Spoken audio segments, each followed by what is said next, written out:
from David Moore. Sort of straight to the point for me, just to be blunt. I've always believed that if a model works, why not follow it? And some of the social democracies of the world, nations like Denmark and Norway, Belgium, Iceland, Finland, they have the highest standards of living and the happiest people, according to polls. And it's something that I think we would have more of, and I think it goes along the lines of what you're talking about.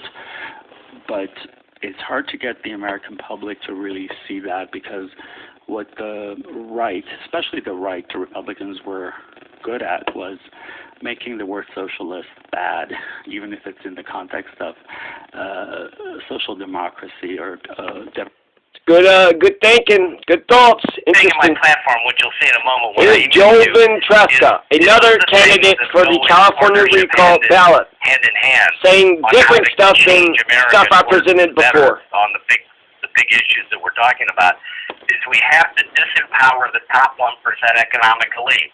We take power back away from them, by making sure they're paying more taxes. And then we need to empower nonviolent mass movements, because that will push progressive ideas into law, regulation, and policies being changed, so we can expand the middle class, people that are struggling in households that are low, moderate, middle income. We want to create a path for them so they can get ahead. There's opportunity. Things are going to get better.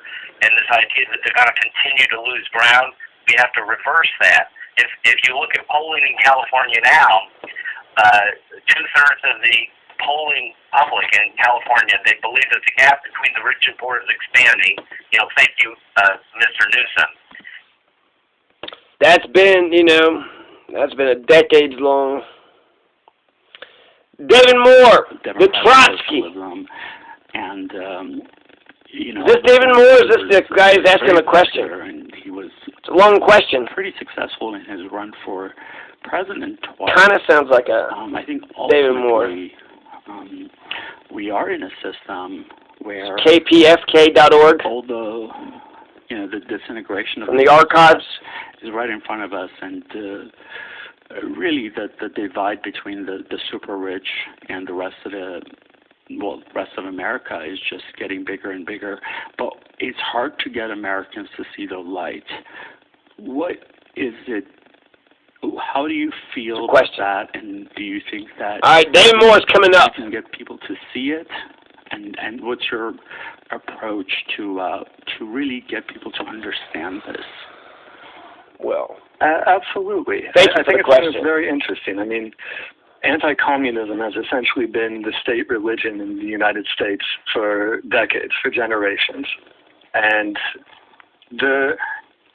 but that is steadily collapsing. Poll after poll shows, particularly with people in their 30s and younger, that more of them now have a favorable view of socialism than they do of capitalism.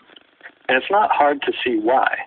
I mean, going back through my own life, we see, obviously, endless war for really the past 25, 30 years. I mean, it's quite striking that the U.S. has been engaged in military conflict essentially every day since 2001. And at the same time, an immense growth of inequality in the United States.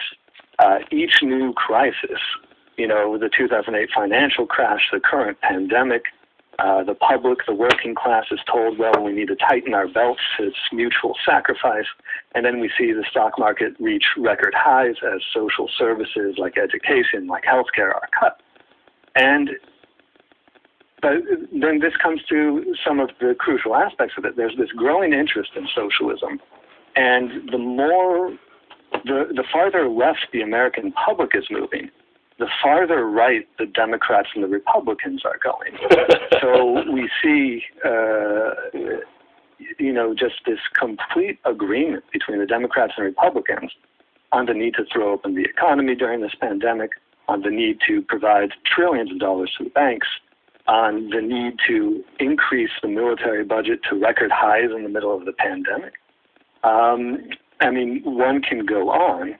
And so I want to also address one aspect of this. You raised the question of social democracy and democratic socialism. And you particularly highlighted the Nordic countries. But one of the very striking things in this pandemic is Sweden has actually pursued one of the most right-wing policies with regards to the pandemic, on par with the United Kingdom and Boris Johnson, where they did not lock down, they did not engage in major public health measures, and pursued a policy of intentional infection.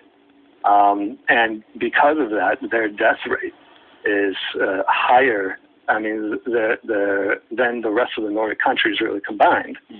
And then we see a very similar parallel here in the United States, where we have the Democratic Socialists of America, who actually have been promoting some of these right-wing scientists, advisors to the Trump administration, who are calling for the exact same approach in the United States, that because, in their words, children aren't affected as much, we should cloister the elderly and just let the pandemic rip through children, which is incredibly dangerous. And I'm sure you'll probably... Because he won't increase taxes on the rich, where I will.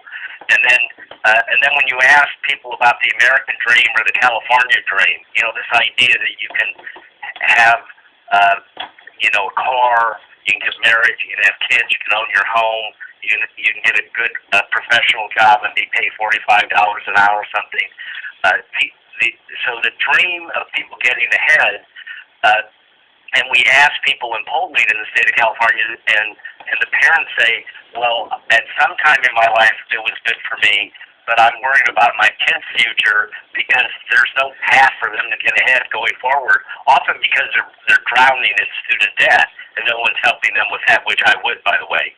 So and then a lot of the parents co-sign the loans, and of course, their Social Security checks are being garnished in effect to pay, you know, the student loans for the kids. So I'm gonna do what I can to remove that debt, to open up where people work, they get paid, they spend money in the economy, it expands the economy, creates more employment. But this idea that you freeze people in all this debt so they can't do anything and they can't see how they could get ahead.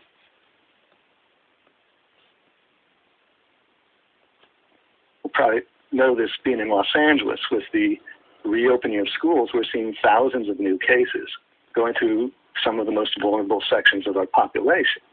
So there's a growing hunger for socialism, but precisely because the working class and youth in this country are moving left, all the official parties are moving sharper to the right, much more sharply to the right. This is the Blunt Post with Vic on KPSK 90.7 FM.